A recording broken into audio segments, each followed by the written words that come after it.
दोस्तों, अगर आप लोगों को कभी घूमने निकलना है और किसी से आप लोगों को मिलने जाना है तो आप लोग सबसे पहले उस इंसान को बोलते हैं कि यार अपनी एक बार लोकेशन शेयर कर देना। और फिर आप लोग क्या करते हैं, उस लोकेशन को पकड़ते हैं और उस लोकेशन को पकड़े पकड़े उस डेस्टिनेशन पर आप लोग पहुंच जाते हैं, उस जगह पर पहुंच जाते हैं जहां पर आप लोगों को फाइनली पहुंचना होता है। तो ऐसे ही जो रास्ता आप लोगों को, वो बेसिकली जो लोकेशन शेयर की गई थी उसके थ्रू आप लोगों ने पकड़ा था, सेम यही फंडा आप लोगों को यूपीएससी में फॉलो करना है। और वो काम आप लोगों को करेगा यूपीएससी का सिलेबस। तो मैं आज के इस लेक्चर के अंदर में जो यूपीएससी का सिलेबस है उसके बारे में आप लोगों से बातें करने वाला हूं। प्रीलिम्स के लिए क्या सिलेबस है, मेंस के लिए क्या सिलेबस है, अगर एसए है तो उसको हम लोग कैसे कवर करना है, एथिक्स का भी क्या कोई सिलेबस है, या फिर ऑप्शनल सब्जेक्ट है उसमें क्या क्या मुद्दा है, तो मैं आप लोगों से यहाँ पर एक ओवरव्यू आप लोगों को यहाँ पर देने वाला हूँ। और आखिर क्यों? क्योंकि जब से नोटिफिकेशन आए मैक्सिमम जो भी मेरे पास में अभी फिलहाल जो क्वेश्चन आ रहे हैं सब ये कह रहे हैं कि सर एक बार सिलेबस के बारे में बता दो, या फिर आधों को तो ये भी नहीं पता है, बहुत सारे जो नया नया अभी तैयारी स्टार्ट किए हैं कि सिलेबस मिलता कहां पर है। तो ऐसे ऐसे भी क्वेश्चन है। तो देखिए यार, ये जेन्युइन है, कोई भी माँ के पेट से सीख कर नहीं आता है। अगर कुछ पता नहीं है तो उसको पूछो, अगर कोई बता नहीं रहा है तो सर्च करो, तो अपने आप को कोई भी डाउट है तो उसको क्लियर करके आप लोगों को आगे बढ़ना है। अगर डाउट क्लियर किए बिना आगे बढ़ गए तो वो फिर आप लोगों के आगे आएगा। तो ये बिल्कुल ऐसे है कि जब आप लोग चलते हैं ना कहीं पर, आप लोग जूता पहन के चलते हैं और जूते में कंकड़ आ गई, अब भाई साहब जब तक उसको निकाल के आप लोग फेंकोगे नहीं बाहर, जब तक वो कंकड़ जो है वो आप लोग के पैर में अटकी रहेगी, ठीक है। और जहां जहां पर भी आप लोग जाओगे आप लोग को वो दिक्कत पहुंचाती रहेगी। तो क्यों ना सबसे पहले उस कंकड़ को निकाल के फेंका जाए। तो वो कंकड़ है आप लोगों का सिलेबस। जब तक आप लोग उस सिलेबस को ढंग से नहीं पकड़ेंगे तब तक आप लोग समझ ही नहीं पाएंगे यूपीएससी के बारे में प्रॉपर वे में। और सिलेबस के साथ साथ में एक सजेशन मैं आप लोगों को दूंगा, जो एक्सपीरियंस के बेस पर अगर मैं बात करूं, या फिर आप लोगों ने टॉपर्स की वीडियो भी सुनी होगी, कि पुराने यूपीएससी के क्वेश्चन पेपर, ये दो चीजें ऐसी हैं जो आप लोगों को एग्जाम के बारे में एग्जैक्ट चीजें बताएंगी कि आप लोग एग्जाम को कैसे लेकर चलना है। और अगर ये चीजें आप लोगों ने माइंड में एक बार सेट कर ली तो ये समझो मैक्सिमम टेंशन जो है वो आप लोगों की दूर हो गई। तो सबसे पहले मैं आप लोगों से बात करूंगा कि सिलेबस आप लोगों को कहां से लेना है।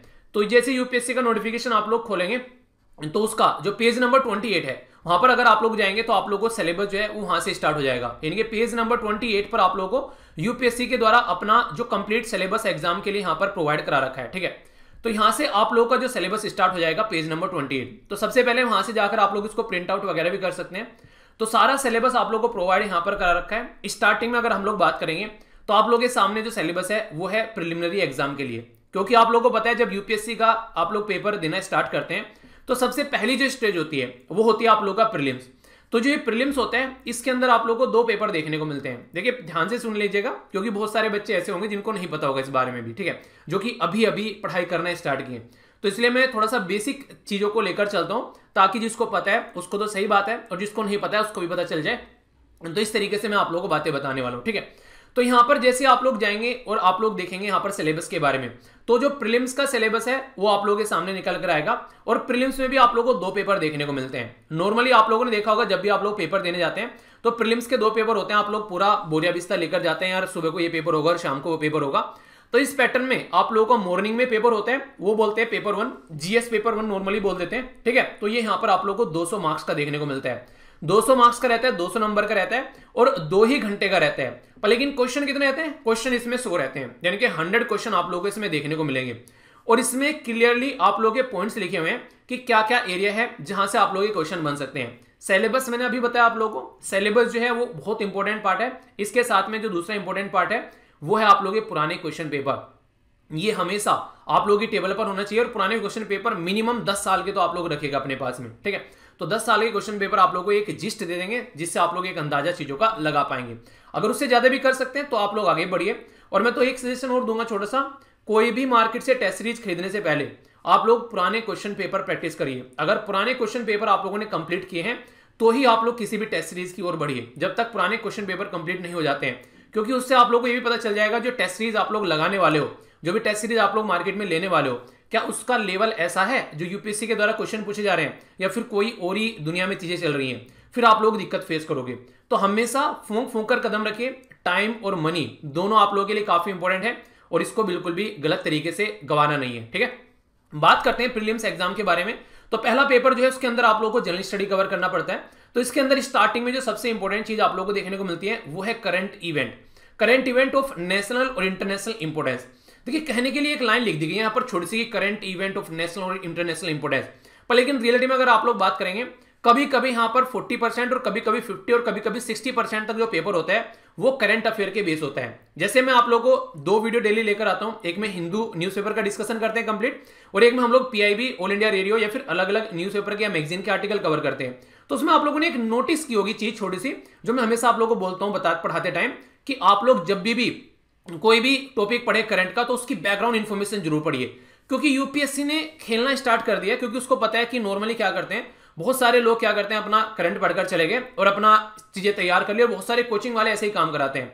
तो उन्होंने क्या करना स्टार्ट कर दिया कि करंट के बैकग्राउंड में जाके स्टैटिक पोर्शन पढ़ना स्टार्ट कर दिया, कि मान लीजिए किसी हिस्टोरिकल कोई इंसिडेंट आ गया, ठीक है, तो मान लीजिए कहीं पर ना ऐसे, जैसे आप लोग मान लीजिए आज के डेट में अगर बात करें, आप लोगों ने सोचा कि दिल्ली में कुछ कंस्ट्रक्शन का काम चल रहा है और उस कंस्ट्रक्शन के काम की वजह से कुतुब मीनार को कुछ ठेस पहुंच गई, ठीक है, तो यहां पर आप लोगों से ये नहीं पूछे किस कंपनी ने कोई कंस्ट्रक्शन का काम किया और कुतुब मीनार को ठेस पहुंच गई, वो आप लोगों से कुतुब मीनार की हिस्ट्री, कुतुब मीनार की कल्चर इंपोर्टेंस, वो चीजें आप लोगों से पूछना स्टार्ट कर देंगे, कल्चर पॉइंट में जाकर घुस जाएंगे।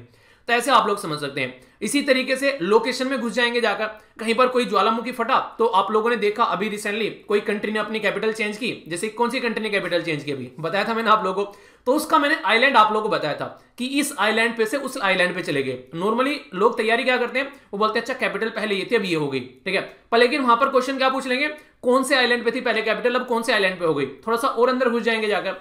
तो इस तरीके से यूपीएससी आप लोगों के साथ में खेलना स्टार्ट करती है। अगर आप लोगों से यहां पर प्रॉपर वे में तैयारी करनी है तो करंट को तो बेस बनाना पड़ेगा, कुछ भी हो जाए। आप लोग अगर आंसर राइटिंग में भी आप लोग जाएंगे ना, आप लोगों को 70 से 80% जो पोर्शन है वो करंट का ही देखने को मिलेगा, तो करंट तो बिल्कुल भी कोताही नहीं आप लोगों को बरतनी है, ठीक है। तो ये हो गया आप लोग का करंट, जिसके बारे में बात करें नेशनल और इंटरनेशनल इंपोर्टेंस का।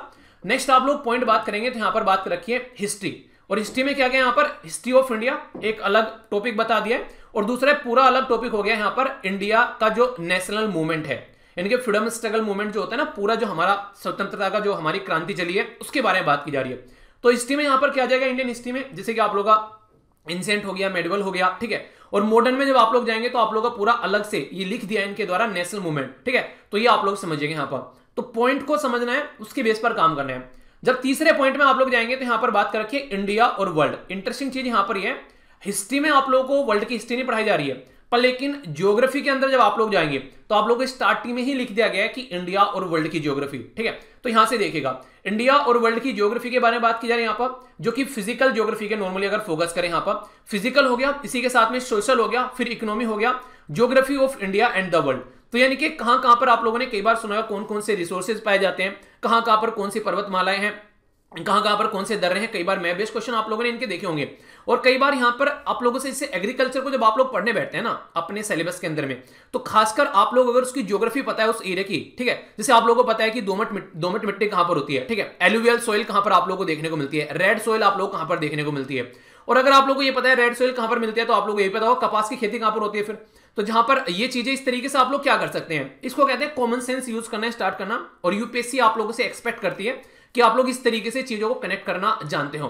अगर आप लोग इनको इस तरीके से कनेक्ट नहीं करोगे, जो आप लोग सिलेबस है उसको रीड बिटवीन द लाइन तरीके से नहीं देखोगे, तो फिर दिक्कतें आप लोगों को देखने को मिलेगी। तो इसलिए उसके अंदर घुसकर आप लोगों को चीजों को अंडरस्टैंड करना पड़ेगा, ठीक है।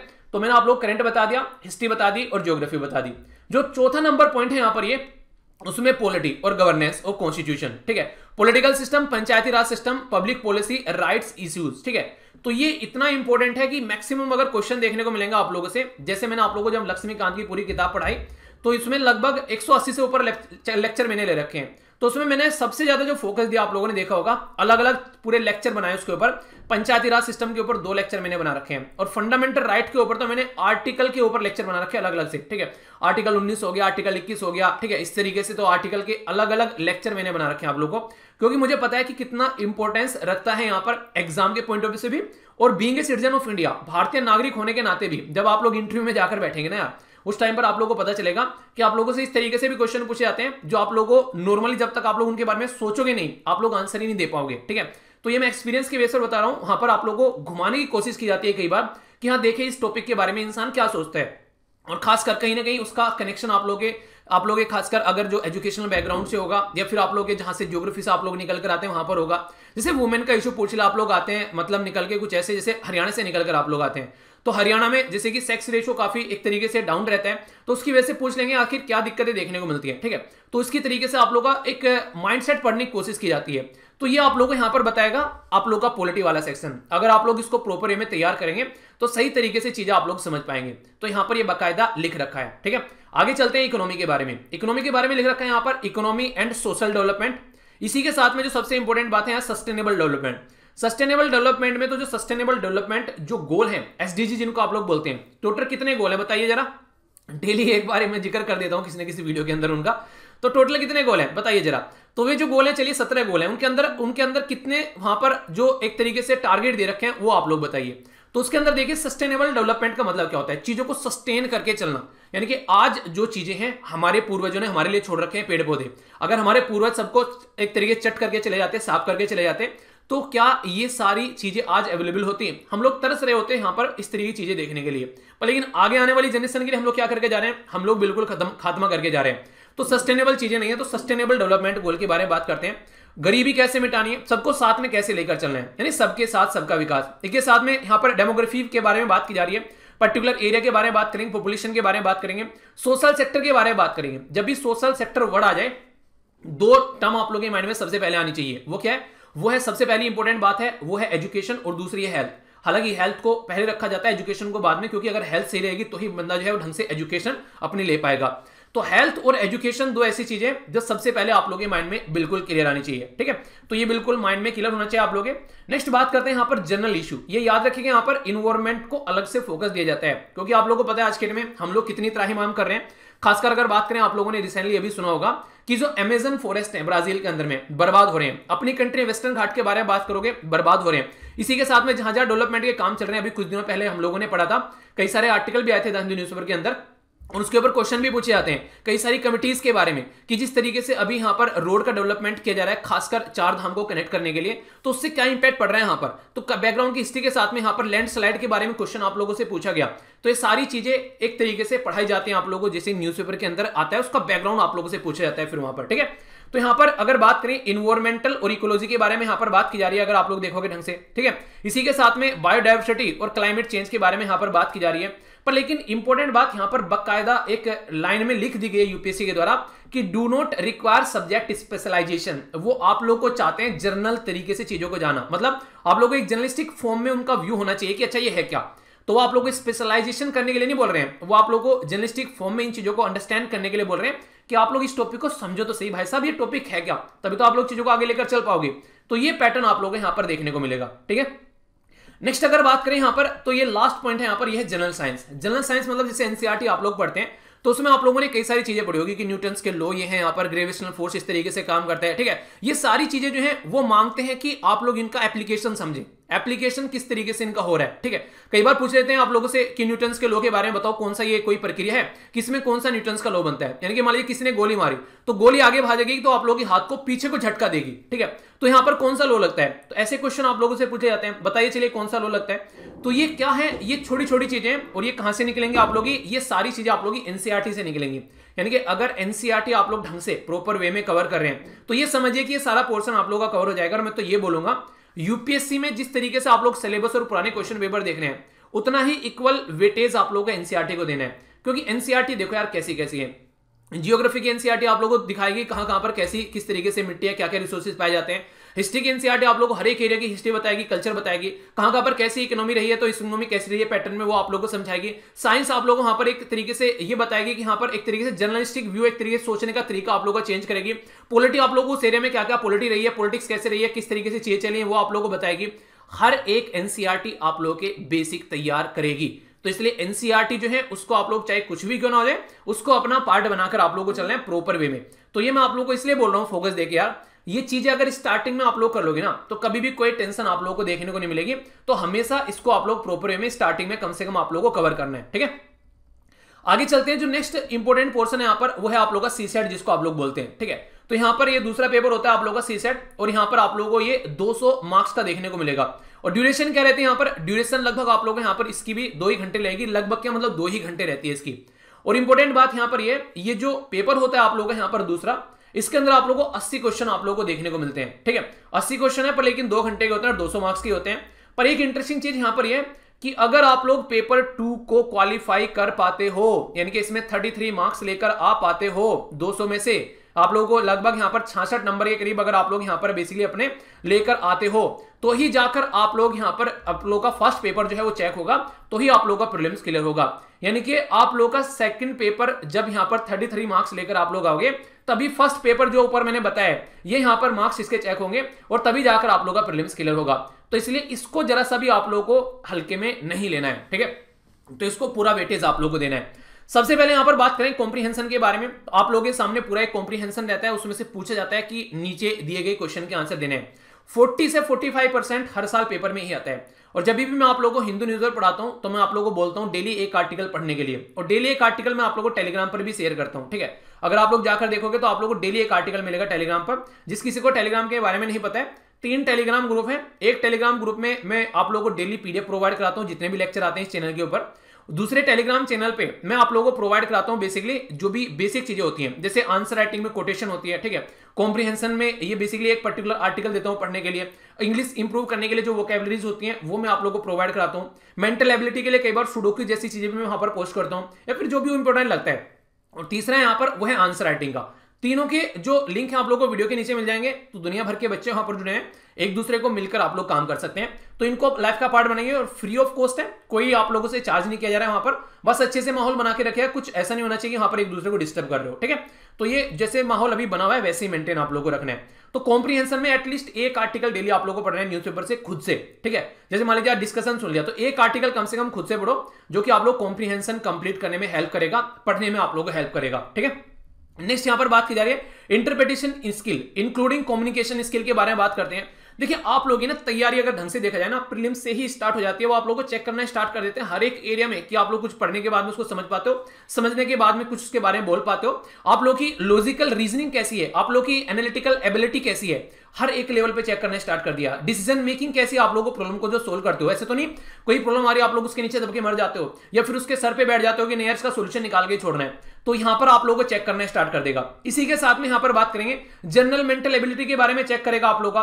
बेसिक न्यूमरेसी को आप लोग किस तरीके से समझ पाते हैं, ठीक है। नंबर और उसके जो भी यहां पर उससे रिलेटेड जो रिलेशंस होते हैं, ऑर्डर्स होते हैं, मैग्नीट्यूड जो भी यहां पर ओनली 10th लेवल का रहता है यार। जो 10th पास करके आए ना हर एक इंसान यहां पर बैठा हुआ है, तो 10th लेवल की चीजें रहती है, बस उनको प्रेजेंट करने का तरीका थोड़ा डिफरेंट हो जाता है ताकि आप लोग उसको अच्छे से समझ पाओ। ऐसे आप लोग समझिए, ठीक है। और डेटा इंटरप्रिटेशन काफी ज्यादा जरूरी है। यहाँ पर कई बार चार्ट्स होते हैं, ग्राफ्स होते हैं, टेबल्स होती हैं, डेटा सफिशिएंसी के आप लोगों से बेसिक यहाँ पर क्वेश्चन बन जाते हैं, पर सारी चीजें 10th लेवल की रहती हैं। तो इसलिए आप लोगों ने देखा होगा नॉर्मली अगर कोई भी थोड़ा सा भी इंटरेस्ट रखता है यहाँ पर इस पर्टिकुलर पेपर के अंदर में, तो सारी चीजें आप लोग यहाँ पर सोल्यूशन निकालते हुए नजर आओगे। तो इसको कभी भी आप लोगों को हल्के में नहीं लेना है, इसको हमेशा आप लोग अच्छे से लेकर चलना है। और जैसा कि मैंने अभी आप लोगों को यहाँ पर बताया कि 33 मार्क्स इसमें आएंगे तभी आप लोग का पेपर फर्स्ट जो है वो आप लोगों का यहां पर कंप्लीट होगा। तो ये बात आप लोग जरूर याद रखिएगा। मैक्सिमम क्वेश्चन आप लोगों को यहां पर मल्टीपल चॉइस क्वेश्चन देखने को मिलेंगे ऑब्जेक्टिव टाइप में। तो उसमें आप लोगों को चूज करना होता है कि हाँ कौन सी स्टेटमेंट यहां पर सही है। और देखिए कोई भी ऐसा इंसान नहीं है जो मां के पेट से सीख कर आता है, सब पढ़ पढ़कर सीखते हैं, एक दूसरे को जान जानकर सीखते हैं। तो इंपॉर्टेंट मुद्दा यहां पर एक ही आप लोग चीजों को ढंग से एक बार क्लियर कर लेंगे तो ही आप लोग बहुत सारे क्वेश्चन तो एलिमिनेशन से या फिर अलग अलग तरीके से आप लोग समझ पाएंगे, कॉमन सेंस यूज करके आप लोग सोल्व कर पाएंगे। तो अगर आप लोग उसको समझेंगे तो इसलिए पुराने क्वेश्चन पेपर, सिलेबस, इन चीजों को और एनसीईआरटी को गांठ बांध दीजिए। इसके बिना आप लोगों का काम नहीं चलने वाला है। अगर आप लोग प्रॉपर वे में इनको नहीं अंडरस्टैंड करोगे तो मुझे नहीं लगता है कि आप लोग यूपीएससी का चरण भी क्लियर कर पाओगे कोई ढंग से। तो इसलिए इनके ऊपर जरूर फोकस दीजिएगा, ठीक है। तो ये यहां पर बताई गई है, पर लेकिन ऐसा भी नहीं है कि आप लोग कोशिश करोगे एक पेपर में, मतलब ये नहीं लिखा हुआ है यहां पर कि it is mandatory for the candidate to appear in both the paper. यानी कि प्रीलिम्स में दोनों पेपर में ही आप लोगों को बैठना है, यानी कि एक पेपर में मार्क्स आ गए काफी उससे काम चल जाएगा। तो अगर नहीं होगा तो फिर डिस्क्वालीफाई कोई बात ही नहीं है, फिर तो काम ही खत्म हो गया। तो ये मैंने आप लोगों को बता दिया यहाँ पर प्रीलिम्स का पूरा सिलेबस क्या है, ठीक है। तो कोई कंफ्यूजन आप लोगों को नहीं होना चाहिए। प्रीलिम्स के अंदर 2 पेपर होते हैं, दोनों पेपर 2-2 घंटे के होते हैं और 200-200 मार्क्स के होते हैं। एक पेपर में 100 क्वेश्चन आते हैं और दूसरे पेपर में 80 क्वेश्चन आते हैं। तो ये बात यहां तक क्लियर होगी? अगर हाँ तो बताइए, अगर पता चल रहा है यहां तक क्लियर होगी तो आप लोग बता सकते हैं। मुझे कैसे पता चलेगा? कमेंट में बताइए कि हाँ सही है, यहां तक समझ में आ गया, या फिर आप लोग वीडियो को लाइक करके भी बता सकते हैं कि हाँ ठीक है, यहां तक सारी बातें बिल्कुल क्लियर हो गई हैं। और यहां तक अगर क्लियर हो चुके हैं तो आप लोग चीजों को समझिएगा और कोशिश कीजिएगा ये इतना जो मैंने आप लोग पोर्शन दिखाया ना, या तो इसका स्क्रीनशॉट ले लेना या फिर आप लोग कट कर लेना। इसको मैंने बताया ना अभी कौन से पेज पर है, वहां से जाकर कट कर लेना और इसको अपने पास में रख लेना अपनी टेबल पर लगाकर, ताकि प्रीलिम्स का सिलेबस जो है वो बिल्कुल क्रिस्टल क्लियर आप लोगों के माइंड में हो। ठीक है, समझ में आ गया एक पॉइंट? ओके, आगे बढ़ते हैं। जैसे ही आप लोग का प्रीलिम्स जो है वो आप लोग का क्लियर हो जाएगा, फिर आप लोग पहुंचेंगे मेंस के ऊपर। तो मेंस के ऊपर आप लोग जब जाएंगे तो मैं आप लोगों को पहले यहां पर बेसिकली ये आप लोग के सामने मैं आप लोगों को दिखाता हूं क्वेश्चन, बेसिकली जो पेपर आप लोग के होते हैं ना, मतलब एक मेंस का पेपर होता है, उसी से आप लोग को बताता हूं जिससे आप लोग और अच्छे से कनेक्ट कर पाओगे। ये देखिए टाइम टेबल है सिविल सर्विसेज का मेंस का 2021 का। तो यहां पर क्या क्या बातें बताई गई हैं, जो आप लोग के पेपर होते हैं उसके बारे में हम लोग बात करते हैं। तो यहां तो डेज है, तो यहां पर हर दिन कैसे कैसे आप लोग के पेपर होते हैं। एक पेपर होगा आप लोग का जो कि आप लोग का होगा 9 बजे से लेकर 12 बजे तक का 3 घंटे का। दूसरा पेपर जो होगा वो आप लोग का होगा 2 बजे से 5 बजे तक का 3 घंटे का। यानी कि एक दिन में 6 घंटे लगातार आप लोगों को बैठकर लिखना होता है। तो प्रॉपर वे में जिस इंसान को चीजें पता होगी वही लिख पाएगा, वरना जो है यहां पर इंसान के उन्हें कहते हैं कि तोते उड़ जाते हैं। तो आप लोग अगर प्रॉपर वे में चीजों को समझकर नहीं चलोगे, सिलेबस को समझकर नहीं चलोगे, टॉपिक को समझकर नहीं चलोगे, तो यहां पर कोई टिकने वाला है नहीं। इसीलिए इस एग्जाम को टफेस्ट एग्जाम माना जाता है, क्योंकि लोग जो है नॉर्मली इसको समझते ही नहीं है कि हाँ आप लोगों को किस लेवल पर तैयारी करनी है। आप लोगों को डेली आंसर राइटिंग के 2 क्वेश्चन देता हूं ना मैं, एक तो नॉर्मली जो पढ़ाता हूं उस दिन का देता हूं, एक पुराना क्वेश्चन भी देता हूं आप लोगों जो यूपीएससी के द्वारा पूछा गया है। उसका बेसिक पर्पज ये है ताकि आप लोग इन चीजों को समझ सको, क्योंकि सबसे ज्यादा इंपॉर्टेंस यहां पर इसी चीज की है। एक बार को प्रीलिम्स क्लियर हो गया, मेंस कभी क्लियर कर ही नहीं सकते जब तक आप लोग प्रॉपर वे में चीजों को लेकर नहीं चलोगे। तो क्या क्या बातें की जा रही है, सबसे पहले बात करेंगे टाइम टेबल के बारे में। तो यहां पर अगर आप लोग बात करते हैं तो बेसिकली 9 से लेके 12 बजे तक एक हो गया और 2 से लेके 5 बजे तक एक हो गया। तो यहां पर जैसे कि देखिए एक सबसे पहले दिन जो आप लोग का पेपर होता है, ये डेट यहां पर देखिए हर साल के लिए चेंज होती रहेगी आप लोग की, तो यहां पर उसको आप लोग काउंट मत कीजिएगा। सबसे फर्स्ट डे जब आप लोग का पेपर होगा उस दिन आप लोग का ऐसे होगा, यानी कि निबंध का पेपर होगा, बस एक पेपर होगा 9 बजे से 12 बजे तक का। फिर दूसरा आप लोग का स्लॉट जो रहेगा वो खाली रहेगा, एक पेपर देकर आप लोग आराम से घर आएंगे। 3 घंटे का पेपर होगा। और ये जो एस्से होता है इसके लिए कोई ऐसा नहीं है कि आप लोग कोई सिलेबस आप लोग के सामने डिफाइन कर रखा है। क्यों? क्योंकि जो भी आप लोग general study 1, general study 2, general study 3 ये सारे पेपर पढ़ेंगे, उसी में कहीं ना कहीं आप लोग का ये सारी चीजें आप लोग की कवर हो जाएंगी। मतलब क्या है इसका मतलब, मैं आप लोगों को समझाता हूं। आप लोग यहां पर इसको देखिएगा, ये आप लोग के सामने एक स्लाइड दिख रही है, ठीक है। तो इस स्लाइड में जो एस्से का पेपर है यहां पर, ये आप लोग का 250 नंबर का है, ठीक है। फिर आप लोग का जनरल स्टडी 1 पेपर है यहां पर, वो आप लोग का 250 नंबर का है। जनरल स्टडी 2 250 नंबर का, जनरल स्टडी 3 250 नंबर का, जनरल स्टडी 4 ये भी 250 नंबर का। और फिर आप लोग का ऑप्शनल जो पेपर 1 होता है, ऑप्शनल पेपर 2 होता है, यानी कि सब्जेक्ट तो एक ही है ऑप्शनल का, या आप हिस्ट्री ले लिया, ज्योग्राफी ले लिया, या पॉलिटी जो आप लोगों ने नहीं पॉलिटिकल साइंस और इंटरनेशनल रिलेशन ले लिया, पर लेकिन उस एक सब्जेक्ट के 2 पेपर होंगे, पेपर 1 और पेपर 2, दोनों अलग अलग 250 मार्क्स के होंगे। तो आप लोग को ऑप्शन सब्जेक्ट कितने हो गया, 500 मार्क्स का ऑप्शन सब्जेक्ट अकेला हो गया, ठीक है। फिर आगे चलकर टोटल रिटर्न के कितने हो गए, 1750 रिटर्न के नंबर हो गए, इंटरव्यू के हो गए 275। तो टोटल मार्क्स जो है आप लोग के वो है 2025, जिसमें से मेंस में से आप लोगों को मार्क्स मिलते हैं। कंफर्म हो गए यहां पर, बिल्कुल भी माइंड में कोई भी डाउट आप लोग यहां पर नहीं होना चाहिए, सारी चीजें एक एक पॉइंट आप लोग के माइंड में क्लियर होना चाहिए। तो ये बातें इसलिए मैंने आप लोगों को इस तरीके से बताई ताकि आप लोग इसको क्लियर कर माइंड में चल सकें। अब यहां पर जो एस्से का पेपर है ना, जो पहला पेपर है, वो कहीं ना कहीं अगर आप लोग general study 1st, 2nd, 3rd, 4th इनको अगर ढंग से आप लोग कवर कर लेते हैं और करंट को ध्यान में रखते हैं, तो ये समझिए एस्से का पेपर आप लोग का तैयार हो चुका है।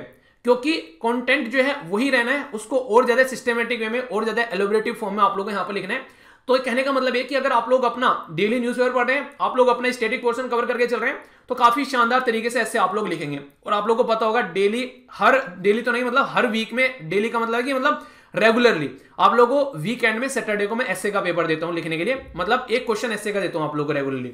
जो बच्चे रेगुलर लिखते हैं उनको पता है आप लोगों ने कितना ज्यादा इंप्रूवमेंट आप में देखा है। तो हमेशा इसको अपनी लाइफ का पार्ट बनाकर रखिए, वीक में एक निबंध कम से कम आप लोगों को जरूर लिखना है, ठीक है। और ये चीजें तब आप लोगों को स्टार्ट करनी है जब बेसिक चीजें आप लोग समझ सको। ऐसा नहीं कि पहले दिन आके ऐसे लिख दिया, कुछ नहीं लिख पाओगे। अपना आराम से चीजों को करिएगा, उससे आप लोग चीजों को अंडरस्टैंड करना स्टार्ट करेंगे। पहले बेसिक पढ़िए, फिर उसके बाद में कम से कम समझिए पेपर्स को क्या क्या होते हैं, तो तब आप लोग चीजें पढ़ना स्टार्ट करेंगे। तो एस्से के लिए कोई पर्टिकुलर ऐसे डिफाइन सिलेबस नहीं है, बस हाँ ये है कि आप लोग जो है इन पेपर को ढंग से कवर कीजिए, तो ऐसे आप लोग का कवर हो जाएगा। अब यहां पर जो जनरल स्टडी 1, जनरल स्टडी 2, 3, 4 है यहां पर, ये वैसे तो ये जनरल स्टडी 1, 2, 3, 4 है यहां पर, लेकिन यहां पर स्टार्ट होता है पेपर 2 से। क्यों? क्योंकि पहला पेपर इसने बोला है एस्से का, तो यानी कि पेपर 1 हो गया एस्से का, पेपर 2 हो गया जनरल स्टडी 1st का, पेपर 3 हो गया जनरल स्टडी 2 का, पेपर 4 हो गया जनरल स्टडी 3 का, पेपर 5 हो गया जनरल स्टडी 4 का, जिसको आप लोग एथिक्स बोलते हैं। तो अब इनका सिलेबस मैं आप लोग एक्सप्लेन करने वाला हूं, ठीक है। तो ये आप लोग समझिएगा अच्छे से, ताकि चीजें आप लोग के माइंड में क्लियर रहे, ठीक है। तो बात करते हैं, तो हम लोग बात करते हैं इसके बारे में। यहां पर हम लोग बात करेंगे यहां पर बेसिकली जो मेंस का सिलेबस है उसके बारे में। पर इसमें आगे बढ़ने से पहले एक छोटी सी एक और इंफॉर्मेशन मैं आप लोगों को देना चाहूंगा। जैसे आप लोग यहां पर पेपर देकर आते हैं, पहला हो गया एस्से का पेपर, ठीक है, दूसरा हो गया general study 1, general study 3, general study 4 के पेपर, ये पेपर दूसरा सेक्शन खत्म हो गया। तीसरा सेक्शन आप लोग रहते हैं यहाँ पर, दो पेपर आप लोग के होते हैं यहाँ पर, ये ठीक है, ये होते हैं बेसिकली आप लोग के क्वालिफाइंग पेपर होते हैं। एक पेपर रहता है पेपर 1, ये रहता है आप लोगों का कहीं का, ये रहता है आप लोगों का इंडियन लैंग्वेज का, यानी कि आप लोग कोई भी एक लैंग्वेज चूज करेंगे यहाँ पर, जैसे कि आप लोगों की आसामीज होगी, बंगाली होगी, बोडो होगी, हिंदी होगी, मराठी होगी, नेपाली होगी, उड़िया होगी, संस्कृत होगी, सिंधी होगी, जो भी आप लोगों को लगता है जिसमें आप लोग कंफर्टेबल फील करते हैं, लोकल लैंग्वेज जिसमें आप लोगों ने पढ़ाई की है, वो लैंग्वेज का एक पेपर आप लोग को यहाँ पर देखने को मिलेगा। संविधान के अगर शेड्यूल में जाएंगे, बताइए कौन से शेड्यूल में लैंग्वेज रखी हुई है, बताइए, टोटल 22 लैंग्वेज रखी हुई है, कौन से शेड्यूल में बताइए आप लोग ये, ठीक है। तो ये सारी लैंग्वेज आप लोगों को यहाँ पर देखने को मिलती है, ठीक है। स्टार्टिंग में ओरिजिनली संविधान में 14 लैंग्वेज थी, फिर बाद में कॉन्स्टिट्यूशन अमेंडमेंट कर करके इन लैंग्वेज को हम लोगों ने 22 लैंग्वेज बना दिया है। तो इन 22 लैंग्वेज में से आप लोग चूज कर सकते हैं कोई भी एक लैंग्वेज, ठीक है। तो ये आप लोगों को यहाँ पर एक तरीके से स्वतंत्रता दे रखी है कि हाँ आप लोगों को कौन सी लैंग्वेज अच्छी लगती है। इसका जो आप लोगों को देखने को मिलेगा, ये जो पेपर होता है, ये पेपर आप लोगों को यहाँ पर जो नजर आएगा, ये क्वालिफाइंग पेपर होता है। तो इसका पेपर अब की बार देखा आप लोगों ने यहाँ पर, जब सारे पेपर आप लोग के निपट जाते हैं, यानी कि ऑप्शनल पेपर और जनरल स्टडी के जो पेपर होते हैं उसके बीच में इसका पेपर आप लोग यहां पर देखने को मिला, ठीक है। इसी के साथ में दूसरा पेपर होता है ताकि आप लोग थोड़ी बहुत इंग्लिश ढंग से समझ सको, क्योंकि जिस एरिया में आप लोग को पोस्टेड किया जाएगा उस एरिया में नॉर्मली अगर इंग्लिश नहीं है, आप लोग की लैंग्वेज नहीं है, तो वहां पर इंग्लिश ही आप लोग का सहारा बनेगी। तो कम से कम थोड़ा बहुत इंसान को इंग्लिश आना चाहिए, ठीक है। मान लीजिए आप लोग किसी हरियाणा वाले राज्य से आते हैं, उत्तर प्रदेश से आते हैं, फिर बिहार से आते हैं, ठीक है, आप लोग लोकल लैंग्वेज समझ पाते हैं, पर लेकिन पोस्टेड कर दिया आप लोग केरला में, तो इंग्लिश आती नहीं है, लोकल लैंग्वेज आप लोगों की समझ में आ नहीं रही है, तो कैसे काम चलेगा। तो फिर वही बात आ जाती है, कैसे चलेगा भैया, ऐसा कैसे चलेगा भैया। तो ये चीजें आप लोगों को थोड़ी समझनी पड़ेगी। तो ये वाला जो पेपर होता है ये आप लोगों को यहाँ पर देखने को मिलेगा क्वालिफाइंग, ताकि आप लोग चीजों को समझ सके। तो बेसिक नेचर जानने की बात यहाँ पर की जाती है। तो इसलिए जो मेंस की बात यहाँ पर करते हैं, तो पहले यहाँ पर क्वालिफाइंग पेपर के बारे में बात की जा रही है। एक हो गया यहाँ पर जिसको बोलते हैं इंडियन लैंग्वेज, मैंने बताया ना अभी, इंडियन लैंग्वेज जो भी है यहाँ पर आप लोगों के सामने, उनमें से आप लोगों को पेपर देना है। और दूसरा हो गया यहाँ पर इंग्लिश का पेपर, ये क्वालिफाइंग पेपर होंगे। और क्वालिफाइंग भी पेपर कैसे होंगे, वही जो आप लोगों से बातें पूछी जाती हैं कि कॉम्प्रिहेंशन दिया जाएगा पढ़ने के लिए, प्रिसाइज राइटिंग आप लोगों की होगी, वोकैबुलरी वगैरह, जो मैं कहता हूं ना आप लोगों को वोकैबुलरी डेली देता हूं। एक बच्चा कह रहा है सर यूपीएससी में वोकैबुलरी पढ़ा रहे हो ये देखिए वोकैबुलरी यूपीएससी के सिलेबस में लिखी हुई है आप लोगों के लिए भाई, ठीक है। शॉर्ट ऐसे लिखने के लिए आता है, ठीक है। तो यहाँ पर ये चेक करते हैं, ये आप लोगों को देखने को मिलेगा। इंडियन लैंग्वेज में भी आप लोगों को, हिंदी में भी ये चीजें देखने को मिलेगी, आप लोगों को प्रिसाइज वगैरह देखेंगे, आप लोग की वोकैबुलरी कैसी है हिंदी को लेकर, शॉर्ट ऐसे वगैरह, और ट्रांसलेशन भी आता है। अगर पेपर आप लोगों ने उठाकर देखा होगा तो ट्रांसलेशन भी आप लोगों का आता है, हिंदी से इंग्लिश, इंग्लिश से हिंदी। तो ये आप लोग जरूर देखिएगा ताकि आप लोग चीजों को अंडरस्टैंड कर सकें, ठीक है। इंडियन लैंग्वेज या फिर आप लोग बोलिए जो भी आप लोग पेपर देंगे वहां पर, ठीक है। नॉर्मली जैसे कि मेरा क्या रहता है, मैं हिंदी का पेपर देता था, ठीक है, तो मैं उसके बेस पर आप लोगों को बता रहा हूं। तो जो भी लैंग्वेज आप लोग देंगे उसके बेस पर आप लोग यहाँ पर चीजें देखने को मिलेगी। पर लेकिन लैंग्वेज जो यहाँ पर ये सारी चीजें रहेंगी, ये ऑलरेडी लिख रहे हैं यहाँ पर मैट्रिकुलेशन, यानी कि 10वीं के स्टैंडर्ड की चीजें आप लोगों से पूछी जाएंगी, ताकि आप लोग चीजों को समझते तो हैं बेसिक इन चीजों के बारे में। ऐसा नहीं वो आप लोगों को बोल रहे हैं कि रिसर्च करके आप लोग यहाँ पर आना है, तो रिसर्च कोई नहीं आप लोगों से यहाँ पर भी मांग रहा है। तो ये बात आप लोग क्लियर कर लीजिए माइंड में। और जैसा मैंने बोला था ऐसे के पेपर में, तो यहाँ पर उन्होंने ये सिलेबस दे रखा है, सिलेबस के आप लोग गाइडलाइन दे रखी है यहाँ पर। अगर बात करेंगे बस यहीं पर ऐसे खत्म हो जाता है आप लोगों का। बोला गया candidates may be required to write essay on multiple topics, ठीक है। आप लोग को अलग अलग टॉपिक देते हैं, जैसे एसे का पेपर मैंने आप लोगों को दिखाया था, एनालिसिस भी आप लोगों के सामने किया था। तो आप लोगों को यहाँ पर 2 एसे लिखने के लिए आते हैं, आप लोगों के सामने 8 टॉपिक रहते हैं, 8 टॉपिक में से 2 एसे चूज आप लोगों को करने पड़ते हैं, ठीक है। 1000 से 1200 शब्द में आप लोगों को लिखना होता है। तो ये आप लोगों को मैंने डिटेल में बताया था, 125 नंबर के दोनों एसे रहते हैं, तो इससे 250 नंबर का आप लोगों का पूरा पेपर तैयार हो जाता है, ठीक है। तो ये इंपॉर्टेंट पॉइंट है जो आप लोग समझिएगा। तो क्या एक्सपेक्ट यहां से कर रहे हैं, तो सबसे पहले तो मल्टीपल टॉपिक पर आप लोग निबंध लिखेंगे। यहां पर दूसरा बात की जा रही है, they will be expected to keep closely to the subject of the essay to arrange their idea in orderly fashion, यानी कि वो चाहते हैं कि जो भी आप लोगों के सामने जो टॉपिक रहे उसको प्रॉपर वे में, उसी टॉपिक के इर्द गिर्द आइडिया को आप लोगों को उसी के आसपास में अपने प्रॉपर वे में एक्सप्रेशन के साथ में लिखना है, और भी एक ऑर्डर में।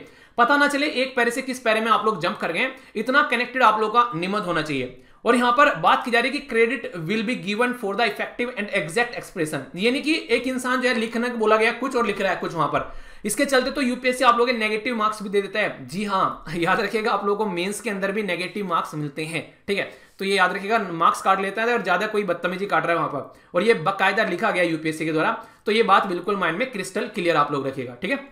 आगे चलते हैं। यहां पर जो पेपर, ये फर्स्ट हो गया पेपर, फर्स्ट पेपर मैं बोल रहा हूं तो इसको आप लोग समझ के चलिएगा, कोई कंफ्यूजन आप लोगों को नहीं होना चाहिए। फर्स्ट पेपर का मतलब क्या है मेरे यहां से, यानी कि आप लोगों का फर्स्ट पेपर हो गया यहां पर, जो कि आप लोगों का एसए का पेपर है, ठीक है। तो यहां पर एसए हो गया आप लोगों का फर्स्ट पेपर, ठीक है। अब चलेंगे सेकंड पेपर, यानी कि अब आप लोगों के सामने आएंगे यहां पर जनरल स्टडी के पेपर। और जनरल स्टडी का जो पहला पेपर है, यानी कि वैसे पेपर 2 होगा, ठीक है।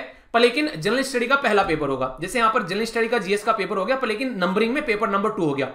तो इसके अंदर क्या क्या आता है अब पहले आप लोग ये समझिए। तो चारों पेपर के बारे में आप लोगों को यहां पर बताने वाला हूं। यहां पर general study first, general study second, general study third, general study fourth. तो ये थोड़ा सा आप लोगों को और अच्छे से क्लियर होगी। देखिए वीडियो थोड़ी सी लेंथी होगी क्योंकि यार इतनी सारी चीजें एक्सप्लेन करनी है, पर हाँ ये बता रहा हूं कि वर्थ इट होगी। अगर एक बार आप लोग चीजों को समझ लेंगे ना तो फिर कोई भी दिक्कत आप लोग को देखने को नहीं मिलेगी। आप लोग चीजों को कनेक्ट भी कर पाएंगे और चीजों को समझ भी पाएंगे। और यूपीएससी के सिलेबस में से ही उठकर मैं आप लोगों को चीजें बता रहा हूं, अपने पास से कुछ नहीं बता रहा हूं। तो इसलिए आप लोग इनको क्रिस्टल क्लियर करके माइंड में चलेगा। ठीक है, बात करते हैं यहां पर जीएस पेपर 2 के बारे में, या फिर पेपर 2 के बारे में, या फिर जनरल स्टडी पेपर 1 के बारे में।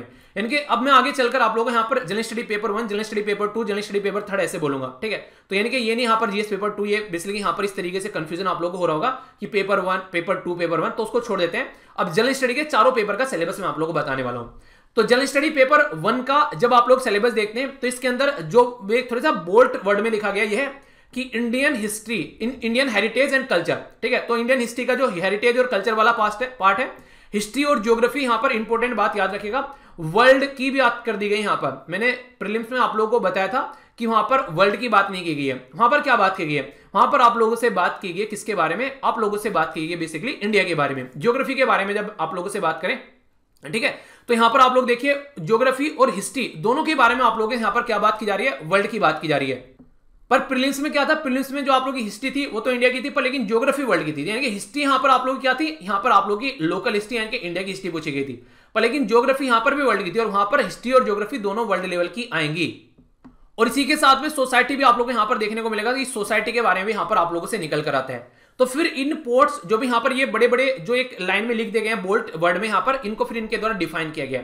तो ये सारी बातें आप लोगों को माइंड में अगर क्लियर रहेंगी तो अच्छे से आप लोग जो भी, जैसे मैं न्यूज़पेपर आप लोगों को पढ़ाता हूं तो आप लोगों ने नॉर्मली देखा होगा, मैं लिख देता हूं ब्रैकेट में कि जीएस पेपर 1 का हो गया, जीएस पेपर 2 का हो गया, जीएस पेपर 3 का हो गया, 4 का हो गया पेपर। तो इससे आप लोग चीजों को कोरिलेट कर पाते हैं। तो ये जरूरी है आप लोगों को समझना कि किस पेपर से आप लोग इसको देख सकते हैं, उससे आप लोगों को उसको कनेक्ट करने में आसानी रहती है। ठीक है, सबसे पहली लाइन में क्या बोला गया कि यहां पर, और देखिए कोई बड़ी चीज नहीं, आप लोगों को लग रहा हो कितना सिलेबस है, क्या लिखा हुआ है, जब आप लोग पढ़ने बैठेंगे ना आराम से आप लोग इनको कोरिलेट कर पाएंगे, कनेक्ट कर पाएंगे, तो ये सारी चीजें आप लोगों को एक कंसाइज फॉर्म में आप लोगों को नजर आएगी। तो कभी भी उसको लेकर आप लोगों को डाउट नहीं करना है। ठीक है, बात की जा रही है इंडियन कल्चर के बारे में। तो इंडियन कल्चर के बारे में बात की जा रही है। इंडियन कल्चर जो कि जिसके सैलिएंट फीचर के बारे में बात की जा रही है, आर्ट फॉर्म, लिटरेचर, आर्किटेक्चर। तो ये एंशिएंट टू मॉडर्न टाइम में आप लोगों को देखने को मिलेगी। यानी कि जो एंशिएंट टाइम से आप लोग चलोगे, यानी कि पुराने समय से लेकर नए समय तक आप लोगों को देखने को मिलेगी, ऐसा यहां पर बोला गया है। ठीक है, तो ये याद रखिएगा, बेसिकली प्राचीन से लेकर मॉडर्न टाइम तक आप लोगों को यहां पर ये चीजें नजर आएंगी जो हिस्ट्री के बारे में बात की जा रही है। तो यहां पर कल्चर वाला पोर्शन हो गया आप लोगों को, जो कि अलग से मेंशन कर रखा है। फिर बात की जा रही है मॉडर्न हिस्ट्री के बारे में, अलग से मेंशन कर दिया। मॉडर्न हिस्ट्री भी कहां से, ये बात की जा रही है यहां पर middle of the 18th century, जो प्रेजेंट टाइम तक अगर आप लोग बात करें, प्रेजेंट टाइम मतलब क्या हो गया, आप लोग इसको ध्यान से सुनिएगा थोड़ा सा। ये जो प्रेजेंट लिख दिया है ना, ये काफी इंपॉर्टेंट यहां पर हो गया है। प्रेजेंट का मतलब यहां पर यह है कि middle of the 18th century, यानी कि 1857 की जो क्रांति हुई थी उसके आसपास से आप लोग चीजों को उठाइए, और प्रेजेंट टाइम तक, यानी कि पोस्ट इंडिपेंडेंट, यानी कि आजादी के बाद भी आज तक आप लोग जो भी पढ़ रहे हैं अपनी जो पोस्ट इंडिपेंडेंट हिस्ट्री, उसको भी यहां पर काउंट किया गया है। इसीलिए लिखा गया कि यहां पर बात रखिएगा, ध्यान से सुनेंगे, यहां पर लिखा गया अंटिल द प्रेजेंट। सिग्निफिकेंस जो भी यहां पर जो इवेंट है, कोई भी ऐसा रहा है, कोई पर्सनैलिटी है, कोई इशू है, तो यहां पर कहने का मतलब ये हिस्ट्री है। पर लेकिन रियलिटी में आप लोगों की जो रिसेंट की अभी घटनाएं घटी होंगी अभी पास्ट में आप लोगों के पास में, तो उससे भी क्वेश्चन बन जाएंगे, तो आप लोग कंफ्यूज नहीं होना है। ठीक है, तो ये बातें यहां पर है, यानी कि हिस्ट्री में जो आप लोगों का पेपर होता है उसमें आप लोगों की पोस्ट इंडिपेंडेंट हिस्ट्री यहां पर लिख दी गई है, ये आप लोग समझिएगा। ठीक है, अलग से भी हालांकि यहां पर मेंशन किया गया। फिर आगे बात करते हैं, यहां पर बात की जा रही है किसके बारे में, फ्रीडम स्ट्रगल के बारे में। तो क्या क्या स्टेजेस रहे हैं आप लोगों ने नॉर्मली देखा होगा, कई बार तो मैंने भी आप लोगों को बताया कि एक नहीं तरीके से किस तरीके से यहां पर ये गांधीयन फेज हो गया, इस तरीके से पहले, उससे पहले यहां पर क्या मुद्दा चल रहा था। ठीक है, किस तरीके से मॉडरेट और एक्सट्रीमिस्ट यहां पर काम कर रहे थे, एक अलग से आप लोगों को फेज देखने को मिलते हैं, जो कई बार आप लोगों ने एक तरीके से कि जहां पर एक पैटर्न चेंज होता है आप लोगों को नजर आएगा, तो उनको फेज बोल देते हैं। नॉर्मली आप लोग बात करने से हिस्ट्री होगी, वैसे लिखा थोड़ी ना है कहीं पर कि यार ये एक तरीके से एंशिएंट हिस्ट्री होगी, ये मॉडर्न हिस्ट्री होगी, यहाँ पर मेडिवल हिस्ट्री होगी। हम लोगों ने अपने आप को समझने के लिए उनको डिवाइड कर लिया। वैसे तो हिस्ट्री तो चलती हुई आ रही है जैसे हिस्ट्री है, पर हम लोग समझ सके उसको, इसलिए हम लोगों ने डिवाइड कर लिया। और कुछ ना कुछ वहां पर चेंज हुआ है, जहां पर भी चेंज होता है, कोई नहीं मोड़ आता है कहीं पर, अच्छा उस गली में जाना है तो वो मोड़ आ गया, वहां पर अब दूसरी गली स्टार्ट होगी।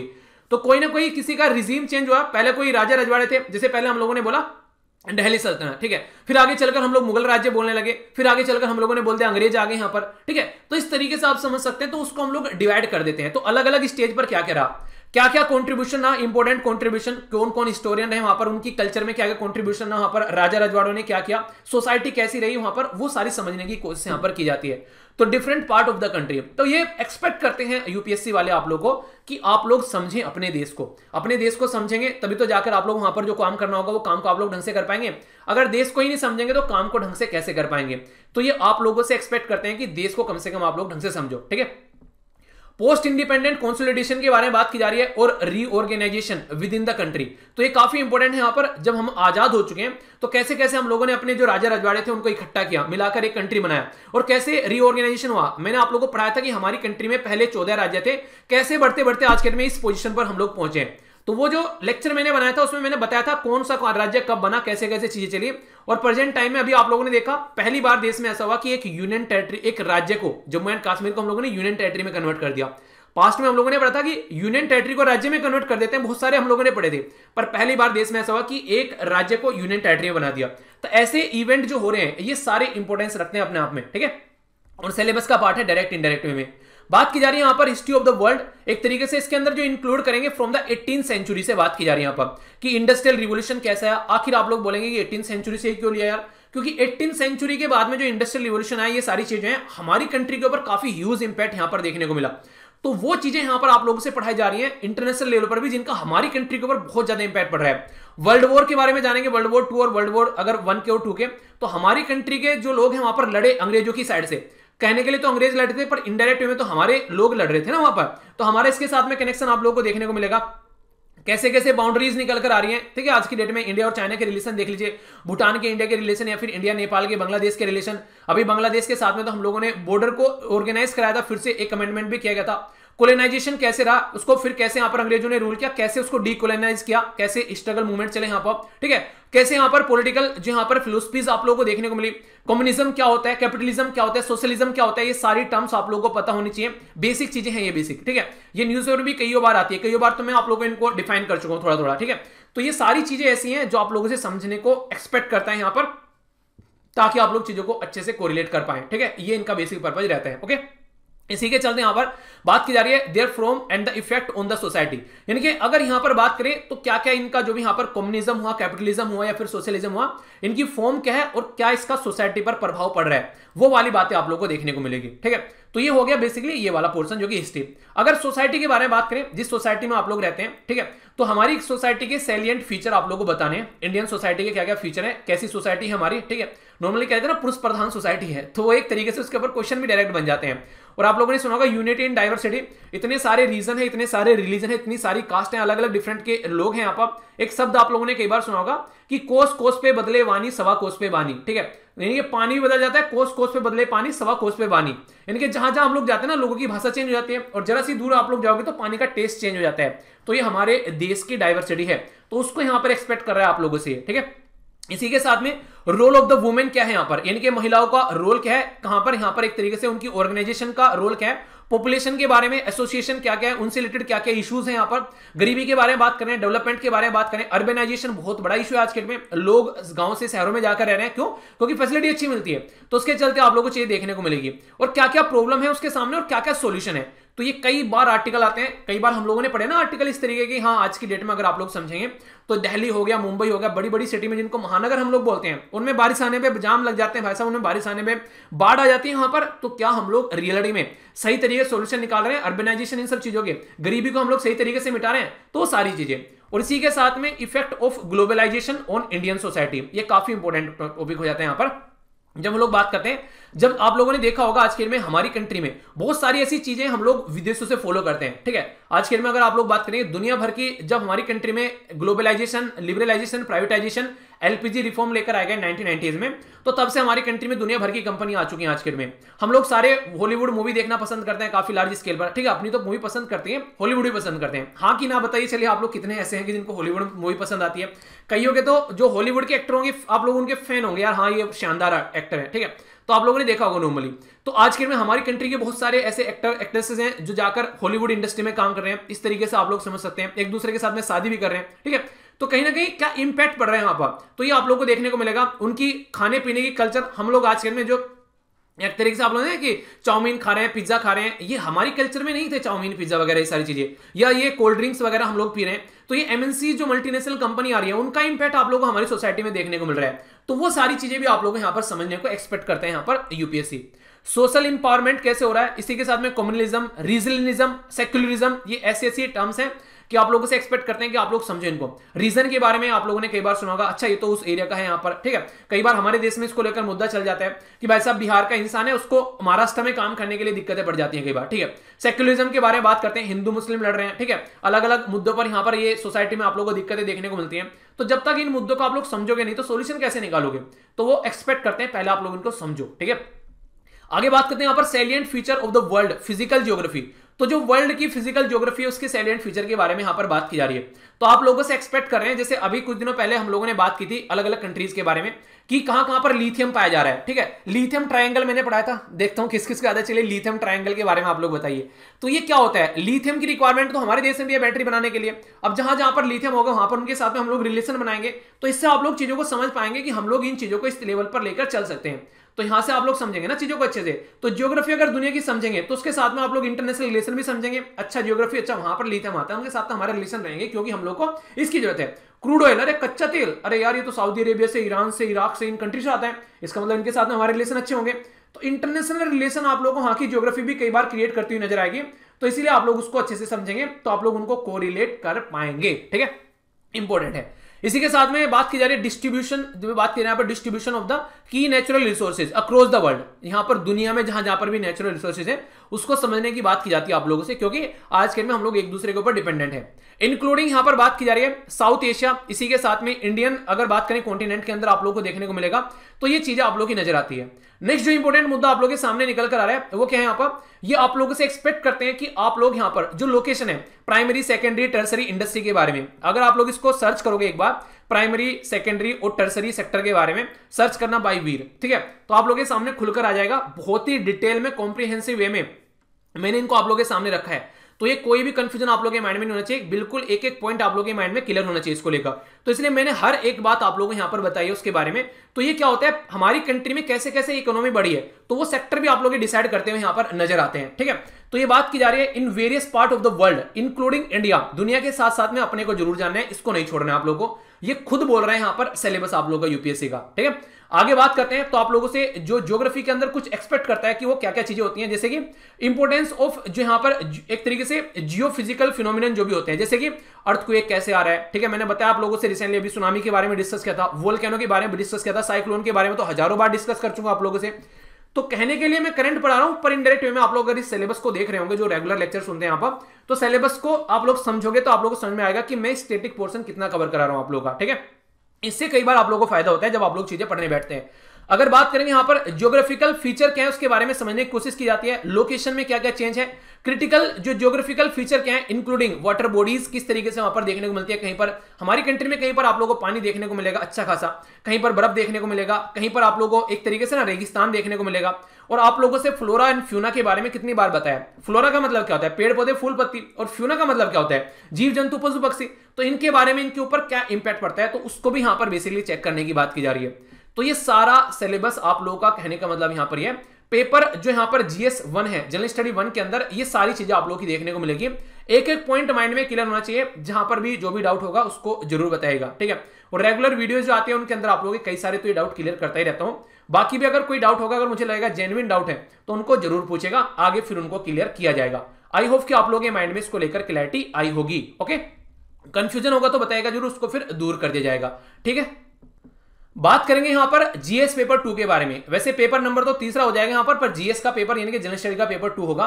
और ये वही पेपर है जिसमें तो आप लोग का पूरा पेपर ऐसा लग रहा था जैसे कि एसएलवी फैमिली से पूरा बनाया गया है डिस्कशन सुन के। जैसा मैंने आप लोगों को पढ़ाया था, क्वेश्चन कोई भी ऐसा नहीं था जिसके बारे में मैंने आप लोग कुछ ना कुछ नया बताया हो, ठीक है। हर एक क्वेश्चन के बारे में आप लोग कुछ ना कुछ लिख सकते थे। तो इसमें क्या पोर्शन आता है, तो यहां पर बात करते हैं गवर्नेंस के बारे में, ठीक है, कॉन्स्टिट्यूशन एंड पॉलिटी के बारे में, सोशल जस्टिस के बारे में और इंटरनेशनल रिलेशन। तो ये काफी एक इंपॉर्टेंट टॉपिक हो जाता है, जो कि अगर आप लोग आज की डेट में यानी फॉरेन सर्विसेज में जाना चाहते हैं तो आप लोगों के लिए और भी ज्यादा इंपॉर्टेंट हो जाते हैं यहाँ पर इंटरनेशनल रिलेशन वाला सेक्शन। और खासकर द हिंदू न्यूज़पेपर इस चीज के लिए फेमस है जब इंटरनेशनल रिलेशन के बारे में हम लोग बात करते हैं। तो ये सारी चीजें आप लोगों के माइंड में अगर क्रिस्टल क्लियर रहेंगी तो आप लोग इनको अच्छे से सही तरीके से एंजॉय कर पाओगे, बहुत अच्छे तरीके से।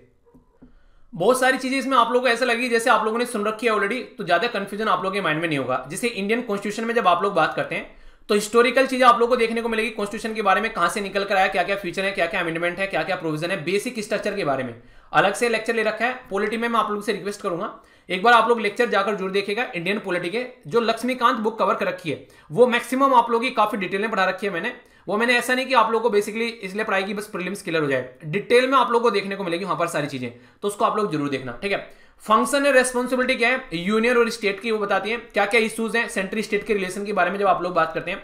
फेडरल स्ट्रक्चर क्या है यहाँ पर, ठीक है, डिवोल्यूशन ऑफ पावर कैसे होता है, ठीक है, कैसे फाइनेंस यहाँ पर जाता है, लोकल लेवल पर भी जब हम लोग बात करते हैं ना 73rd और 74th कॉन्स्टिट्यूशन अमेंडमेंट किया गया और पंचायती राज सिस्टम और म्युनिसिपैलिटी देश के अंदर लेकर आया गया, तो उसके चलते आप लोगों को यहाँ पर ये चीजें देखने को मिलेगी।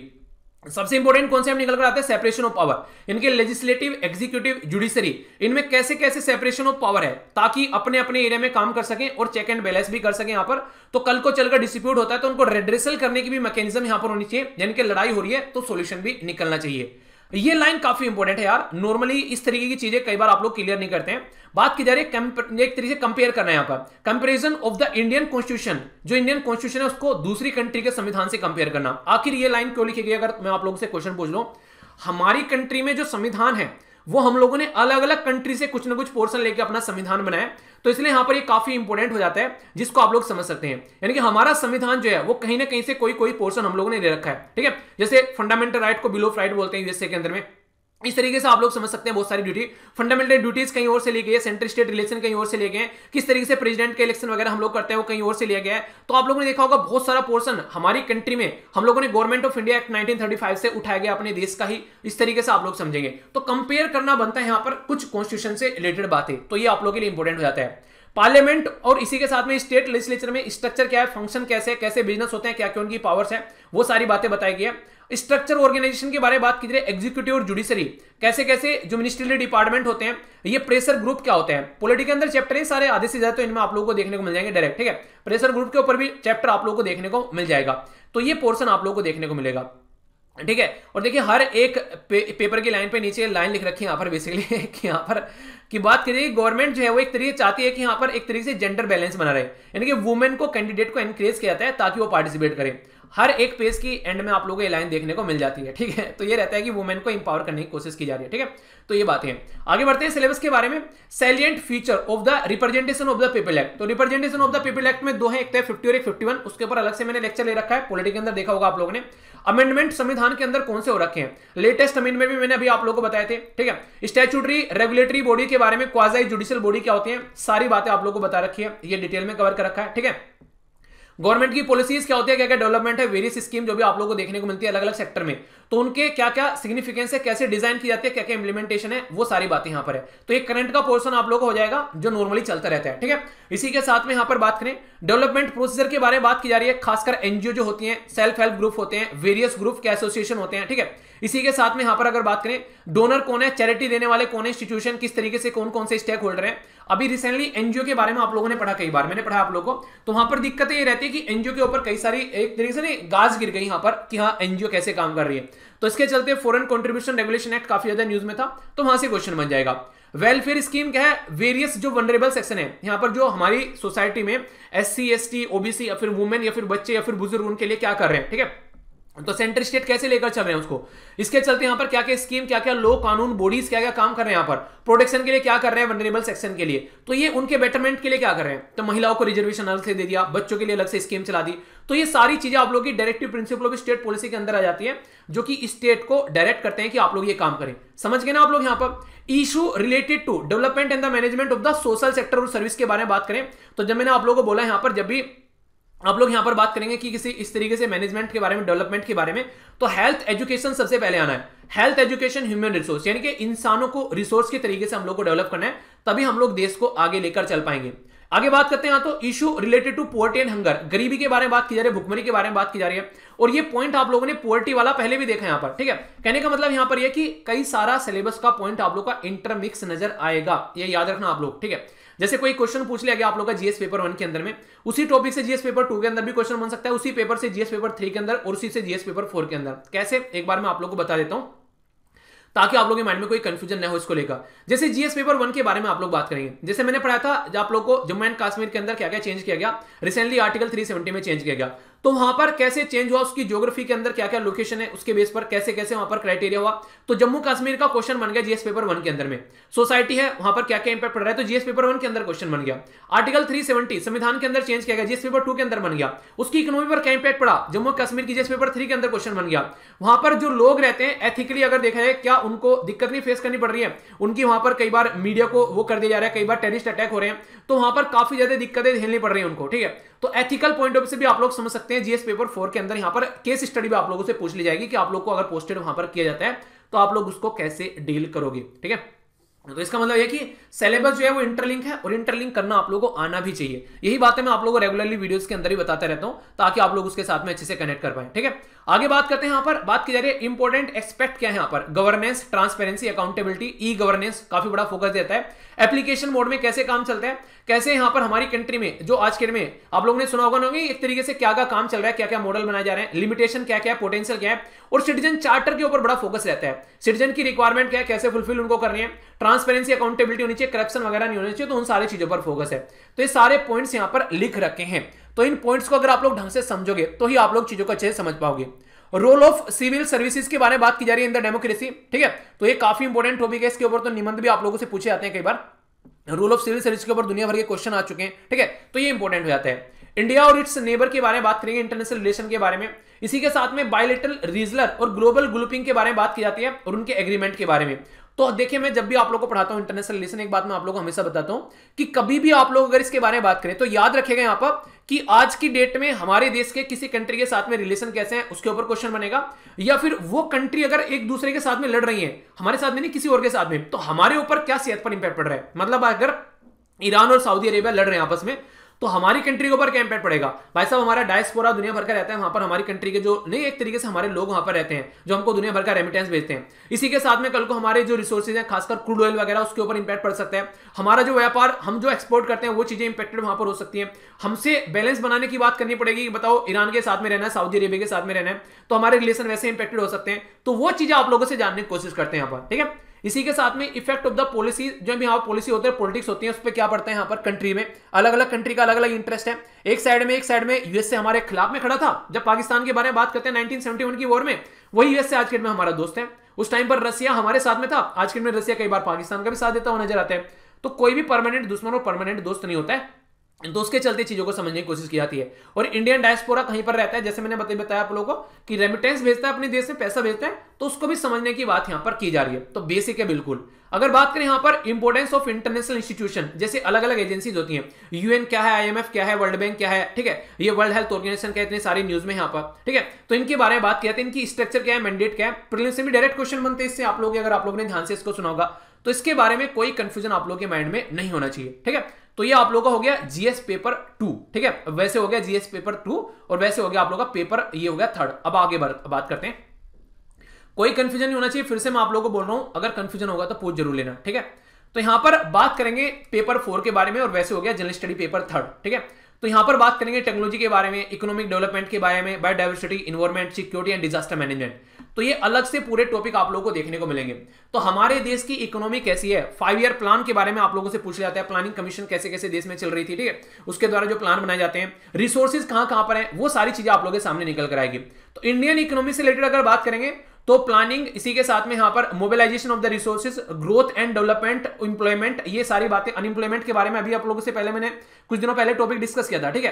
तो ये रेगुलर आप लोगों के हिंदू डिस्कशन के अंदर टॉपिक आते रहते हैं। तो अगर एक बार इनको आप लोग अच्छे से क्लियर कर लोगे तो कोई भी कंफ्यूजन आप लोग को देखने को नहीं मिलेगा। तो ये ऐसे टॉपिक हैं जो आप लोग के माइंड में बिल्कुल क्लियर होने चाहिए, ठीक है। तो इनको हमेशा अपने माइंड में क्रिस्टल क्लियर रखना है। इसी के साथ में इंक्लूसिव ग्रोथ के बारे में बात की जा रही है, जो भी यहां पर देखने को मिलता है इंक्लूसिव ग्रोथ और इशू अराइजिंग फ्रॉम इट, यानी कि जब भी आप लोग इंक्लूसिव ग्रोथ के बारे में बात करते हैं, सबको साथ लेकर चलने की बात करते हैं, तो उससे क्या क्या चीजें निकल कर आती है। बजट, गवर्नमेंट बजट प्रस्तुत करती है, तो इसके ऊपर अलग से टर्म लिखी हुई है गवर्नमेंट बजटिंग, क्योंकि गवर्नमेंट कहां से पैसा आ रहा है, कहां पर पैसा जा रहा है, तो उसके बेस पर ही सारी चीजें देश के अंदर चलती है कि किस एरिया में कितना पैसा दे दिया है, ठीक है। नेक्स्ट यहां पर किसानों से रिलेटेड बात करेंगे, तो मेजर क्रॉपिंग पैटर्न क्या हमारे देश में, कैसी कैसी खेती कहां कहां पर होती है, कैसा हमारा इरिगेशन यानी कि सिंचाई की फैसिलिटी है, वहां पर अगर कोई सामान उगा लिया तो क्या मार्केट तक उसको ले जा पा रहे हैं, ये देखने को मिलेगा। या फिर क्या क्या इशू निकल कर आ रहे हैं, ई टेक्नोलॉजी को कैसे यूज कर रहे हैं। मैंने ड्रोन के बारे में आप लोगों को कुछ दिनों पहले एक टॉपिक पढ़ाया था कि किसानों के लिए ड्रोन का यूज कैसे कर रहे हैं, याद होगा आप लोगों को, ठीक है। तो ये सारी चीजें रेगुलरली जो लेटेस्ट टेक्नोलॉजी आती है तो उसके चलते यहां पर ये चीजें आप लोगों को देखने को मिलती रहती है, ठीक है। इसी रिलेटेड टू डायरेक्ट और इनडायरेक्ट सब्सिडी, जो सब्सिडी दी जाती है, मिनिमम सपोर्ट प्राइस के बारे में कितने आर्टिकल डिस्कस कर चुका हूं आप लोगों से, पब्लिक डिस्ट्रीब्यूशन के बारे में कितने बातें डिस्कस कर चुका हूं आप लोगों से यहां पर। तो ये सारी चीजें आप लोगों को देखने को मिलती है। और फूड सिक्योरिटी एक्ट के बारे में हजारों बार हम लोग डिस्कस कर चुके हैं कि अवेलेबिलिटी होनी चाहिए, एक्सेसिबिलिटी होनी चाहिए, ठीक है, और अफोर्डेबिलिटी होनी चाहिए। ये सारी बातें मैंने आप लोगों से डिस्कस की है। तो ये डायरेक्ट टॉपिक आप लोग के रहते हैं जो आप लोगों की समझ में नहीं आते हैं, और मैं आप लोगों को चिल्ला चिल्ला कर बोलते रहता हूं कि जीएस पेपर वो है, जीएस पेपर वो है। तो इसलिए बोलता हूं कि अगर ध्यान से आप लोग सुनोगे तो कोई भी कंफ्यूजन आप लोगों का नहीं होगा, डिटेल में आप लोग चीजों को समझ पाएंगे, ठीक है। तो ये बातें आप लोग जरूर याद रखना। टेक्नोलॉजी और मिशन क्या क्या है, इकोनॉमिक्स और इसी के साथ में एनिमल रियरिंग के बारे में बात की जाती है। तो ये सारे basically time to time editorial आते रहते हैं इनके ऊपर, तो इसलिए कहता हूं कि उनको कोरिलेट कर पढ़ा करो। फूड प्रोसेसिंग इंडस्ट्री के बारे में अभी रिसेंटली कई सारे आर्टिकल डिस्कस किए। फूड प्रोसेसिंग का मतलब क्या होता है, खेतों में किसानों ने जो भी उगाया अब उसको हम लोग प्रोसेसिंग करके, जैसे आलू से हम लोगों ने चिप्स बना दिए तो ये प्रोसेसिंग हो गया, फिर मार्केट में निकाल दिया उनको, ठीक है। जैसे टमाटर से टमाटो सॉस बना दिया, ये तो उदाहरण मैं आप लोगों को अक्सर देता हूं, ठीक है। कई सारे बच्चे कह रहे हैं सर टमाटो सॉस बहुत पसंद है, क्या पसंद नहीं है, समझाने में आसानी है यार, उसको इसलिए बोल देता हूं, ठीक है। तो इसको आप लोग समझ सकते हैं। तो क्या क्या स्कोप है उसका, किस तरीके से किसानों की इनकम डबल हो सकती है, वो सारी चीजें, अप स्ट्रीम और डाउन स्ट्रीम रिक्वायरमेंट क्या क्या है, सप्लाई चेन मैनेजमेंट में बोले ना कोल्ड स्टोरेज चेन की रिक्वायरमेंट की जरूरत पड़ेगी कि आप लोग अगर किसानों में जो खेतों में सामान बर्बाद हो जाता है तो उसको अगर हम लोग प्रॉपर एक कोल्ड स्टोरेज चेन के थ्रू अगर लोगों तक पहुंचाएंगे तो कैसा रहेगा, तो वो वाली बातें आप लोगों को देखने को मिलती है, ठीक है। इसी के साथ में बात करते हैं लैंड रिफॉर्म के बारे में। हमारे देश में अगर बात की जाए, ये भी काफी इंपॉर्टेंट मुद्दा आप लोगों को देखने को मिलेगा, तो ये भी याद रखिएगा। पीडीएफ बीच में क्रैश हो गई, ये बोला इतना जोर देकर कौन पढ़ाता है तो इसलिए फिर से पीडीएफ रिस्टार्ट हो रही है, तो टेंशन मत लेना, ठीक है। यहाँ पर वो जो भी मैंने अब तक येलो पीला वो नहीं पीला वीला किया था वो सारा खत्म हो गया, तो फिर से प्योर पीडीएफ आप लोगों के सामने आप लोगों को देखने को मिल रही है। तो ये देखिए आप लोग सारा गायब हो गया। चलिए कोई नहीं, समझ में तो आप लोग आ रखा है ना। हम लोग कहाँ पर थे, लैंड रिफॉर्म पर थे, ठीक है। तो लैंड रिफॉर्म के बारे में बात की जाती है यहाँ पर, ठीक है। इसी के साथ में इफेक्ट ऑफ द जो लिबरलाइजेशन के बारे में मैंने अलग से चैप्टर बना रखे हैं, ग्लोबलाइजेशन, लिबरलाइजेशन, प्राइवेटाइजेशन के बारे में आप लोगों ने उसको देखा होगा, ठीक है। इंडस्ट्रियल पॉलिसी क्या है, वो सारी चीजें हमारे देश में कैसे कैसे चीजों को लेकर चला, आईटीज वगैरह डेवलप किए गए, हमारे केस में डैम वगैरह बनाए गए, प्रॉपर वे में इंडस्ट्रीज को आगे लेकर चला गया, वो सब चीजें। ये आप लोग का इकोनॉमी का सेक्शन इंफ्रास्ट्रक्चर में अंदर आ जाता है कि energy, ports, roads, airport, railways. तो ये रेगुलरली इसके ऊपर आप लोगों को जैसे नहीं हिंदू के अंदर आप लोग के आर्टिकल आते रहते हैं तो कवर होते रहते हैं। इन्वेस्टमेंट मॉडल क्या होता है, ठीक है, उसके बारे में आप लोगों ने कई बार पढ़ा है कि हम लोग बात करते हैं एफडीआई के बारे में, एफआईआई के बारे में, बहुत सारे अलग अलग तरीके के इन्वेस्टमेंट आप लोग को देखने को मिलते हैं। साइंस एंड टेक्नोलॉजी के बारे में बात करते हैं तो डेवलपमेंट क्या है बेसिकली, ठीक है, और उनका एप्लीकेशन क्या है, ये काफी इंपॉर्टेंट हो जाता है, ठीक है। तो किस तरीके से हम लोग डेली डे बाय डे की लाइफ में उनको यूज करें, तो ये आप लोगों को समझना पड़ेगा, ठीक है। इसी के साथ में अचीवमेंट्स क्या है इंडियंस के साइंस एंड टेक्नोलॉजी के फील्ड में, हमारे देश के द्वारा क्या अचीवमेंट है वो बहुत इंपॉर्टेंट हो जाते हैं, ठीक है। इंडिजिनस यानी कि हमारे द्वारा क्या डेवलप की गई टेक्नोलॉजी और कौन कौन सी डेवलपिंग कर रहे हैं न्यू टेक्नोलॉजी, उसके ऊपर फोकस रहता है। यहां पर अवेयरनेस फैलाते हैं किसके बारे में, आईटी के बारे में, इंफॉर्मेशन टेक्नोलॉजी, स्पेस के बारे में, computer, robotics, nano technology, biotechnology, ये सारे और इससे रिलेटेड क्या क्या इश्यूज हैं या फिर क्या क्या हमारे अधिकार हैं, इंटेलेक्चुअल प्रॉपर्टी राइट, मतलब क्या क्या हम लोगों ने इनके ऊपर काम किया है, तो वो भी सारी चीजें आप लोगों को देखने को मिलेगी। कंजर्वेशन के बारे में, इन्वायरमेंट पोल्यूशन के बारे में, डिग्रेडेशन के बारे में, इन्वायरमेंट इंपैक्ट असेसमेंट के बारे में तो अभी कुछ दिनों पहले एक आर्टिकल डिस्कस किया था, इन्वायरमेंटल इंपैक्ट असेसमेंट, ठीक है। देखा था ना आप लोगों ने कि गवर्नमेंट अभी बोल रही है यहां पर कि इन्वायरमेंट इंपैक्ट असेसमेंट के बेस पर राज्य को बेसिकली रेटिंग दी जाएगी। तो याद होगा आप लोगों ने, मैंने डिटेल में डिस्कस किया था। देखिए लेक्चर मुझे पता है थोड़ा सा लंबा हो गया, पर लेकिन जितने डिटेल में मैंने चीजें पढ़ाई है ना आप लोगों को बताइए इसके अंदर, अब आप लोगों को कभी कोई कंफ्यूजन नहीं होगा। तो इसलिए थोड़ा सा पेशेंस के साथ में सुनिएगा और आप लोग बेसिकली पेशेंस के साथ में सुने, क्योंकि यही बेसिक नींव है आप लोग के स्टार्टिंग की। अगर इसको नहीं समझोगे तो फिर सारी चीजें ऐसी ही पड़ी रहेंगी। डिजास्टर मैनेजमेंट के बारे में डायरेक्ट टॉपिक आते रहते हैं कि यहाँ पर लैंडस्लाइड हो गया है, यहाँ पर अर्थक्वेक आ गया, ठीक है, यहाँ पर साइक्लोन आ गया है, तो यहाँ पर सुनामी आ गई है। तो ये सारे टॉपिक आप लोग के बाकायदा मेंशन है, ठीक है।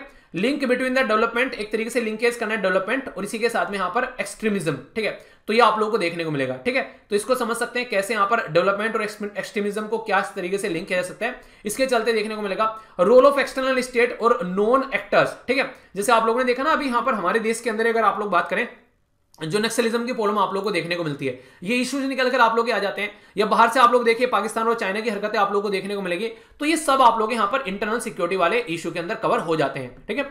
आगे चलते हैं, फिर यहाँ पर आगे अगर बढ़ेंगे तो बात की जा रही है चैलेंजेस ऑफ इंटरनल सिक्योरिटी की, अलग से बात की जा रही है, ठीक है। कम्युनिकेशन नेटवर्क की बात की जाती है, कहां पर हम लोग बात करें रोल ऑफ मीडिया क्या रोल प्ले करता है, ठीक है। इंटरनल सिक्योरिटी के सामने क्या क्या चैलेंजेस आते हैं, साइबर सिक्योरिटी के बारे में बात की, मनी लॉन्ड्रिंग यानी कि गलत तरीके से कमाए गए पैसे को व्हाइट कराने की कोशिश की जाती है और कैसे इसको रोकना है।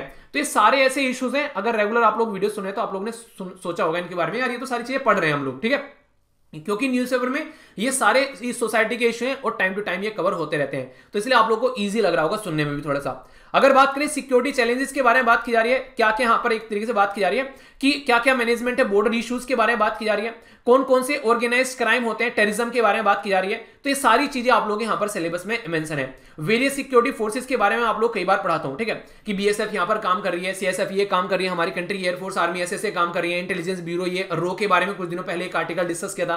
तो ये सारी चीजें आप लोगों को यहाँ पर देखने को मिल जाती हैं। तो ये पूरा आप लोगों का जीएस पेपर 3rd हो गया और वैसे पेपर नंबर 4th हो गया। तो ये सारी बातें मैंने आप लोगों को बता दी, ठीक है। तो ये हम लोगों ने डिस्कस किया। अब चलते हैं यहाँ पर आज का जो लास्ट पेपर है यहाँ पर, उसको वैसे तो आप लोग जीएस पेपर बेसिकली 5, वैसे तो पेपर 5 बोलेगा, पर लास्ट पेपर बोला जनरल स्टडी का, क्योंकि जनरल स्टडी के अंदर 4 पेपर होते हैं, ठीक है। तो पहले जैसे मैंने आप लोगों को बताया, पहले पेपर में क्या था, हिस्ट्री ज्योग्राफी वगैरह था, दूसरे पेपर में पॉलिटी वगैरह, तीसरे पेपर में यहाँ पर आप लोगों को ये साइंस वगैरह और इकोनॉमिक्स वगैरह देखने को मिला। अब तीसरा ये पेपर है जिसको आप लोग एथिक्स बोलते हैं, ठीक है।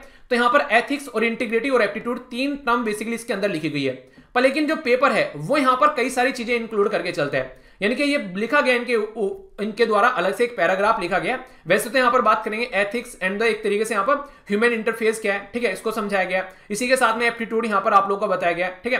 तो यहाँ पर अलग अलग तरीके से समझाने की कोशिश की गई है, पर लेकिन रियलिटी में लिखा क्या गया कि this paper will include question to test the candidate attitude, ठीक है, attitude and approach to the issues related to the integrity, इसी के साथ में probity in the public life और his problem solving approach, various issues जो भी society में देखने को मिलते हैं या फिर जो फेस की जाते हैं सोसाइटी के द्वारा, उसको कैसे सोल्व करता है, ठीक है।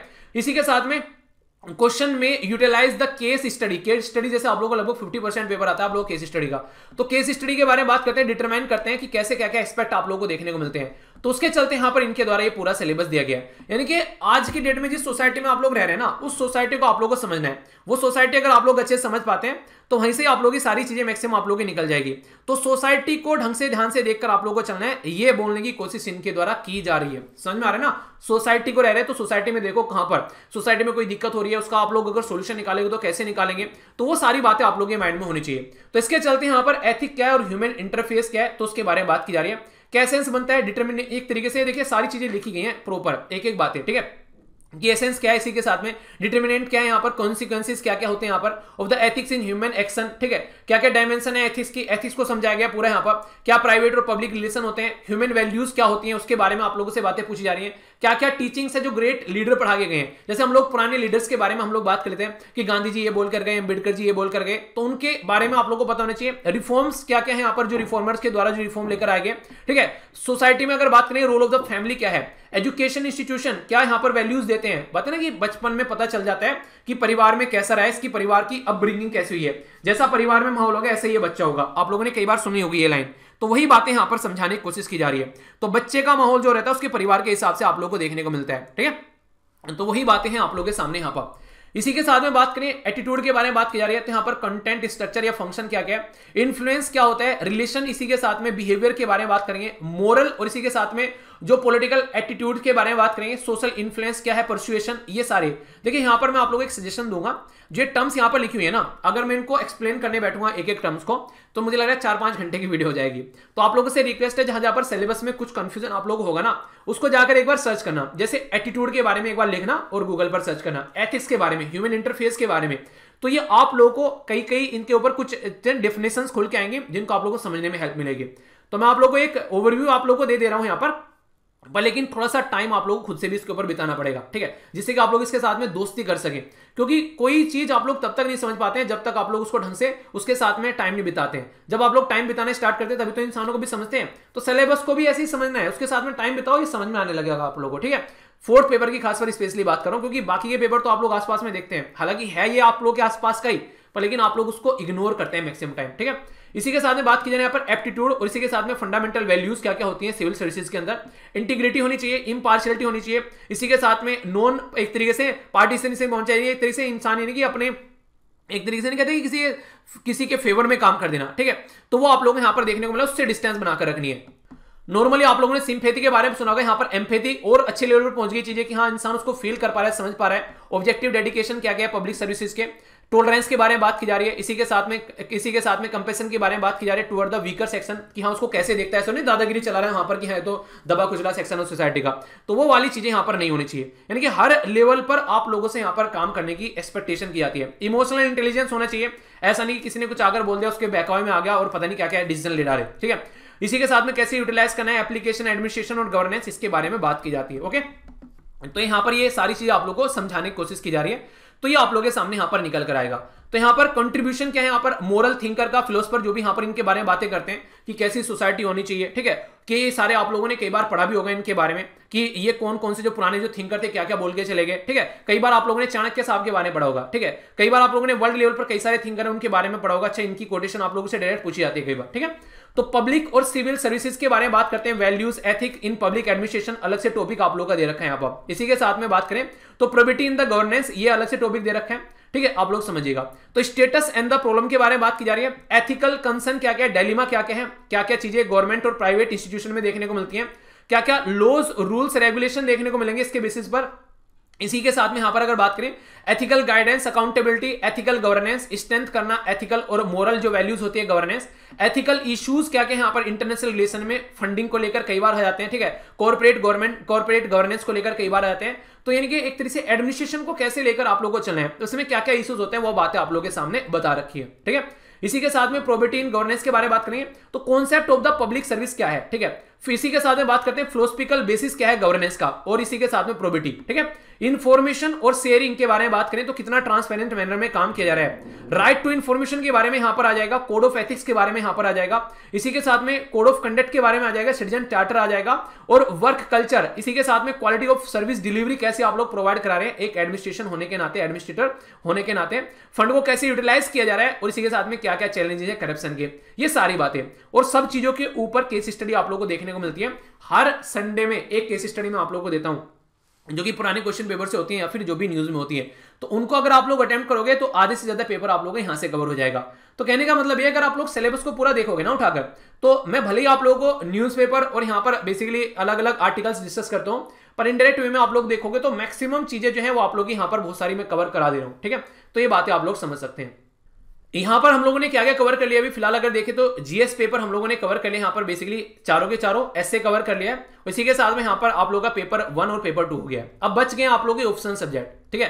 तो ऑप्शन सब्जेक्ट में अगर आप लोग देखोगे तो अलग अलग ऑप्शन सब्जेक्ट आप लोगों को देखने को मिलेंगे, जैसे एग्रीकल्चर हो गया, एनिमल हस्बेंड्री हो गया, ठीक है, ये सारी आप लोगों का हिस्ट्री हो गया, ज्योग्राफी हो गया, ये सारी चीजें आप लोगों को देखने को मिलेगी, political science, international relation, public administration, ठीक है, या फिर जूलॉजी वगैरह, ये सारी चीजें आप लोगों के सामने निकल कर आती है। तो मुद्दा क्या है यहां पर, ये मुद्दा यहां पर ये है कि इनका सिलेबस जो है वो आप लोगों को अपने आप देखना है। रीजन क्या है, ऐसा क्यों बोल रहा हूं, क्योंकि अगर यहां पर मैं ये सिलेबस आप लोगों को बताने बैठूंगा तो इतने सारे बेसिकली यहां पर वो हैं, आप लोग पेज देखेगा इनके, ठीक है, यहां से स्टार्ट कौन से पेज से हो रहा है आप लोग ये देख ले, 33 पेज से स्टार्ट हो रहा है, और यहाँ पर अगर आप लोग बैठोगे तो ये सारे आप लोगों के सामने यहाँ पर ये निकल कर आएंगे।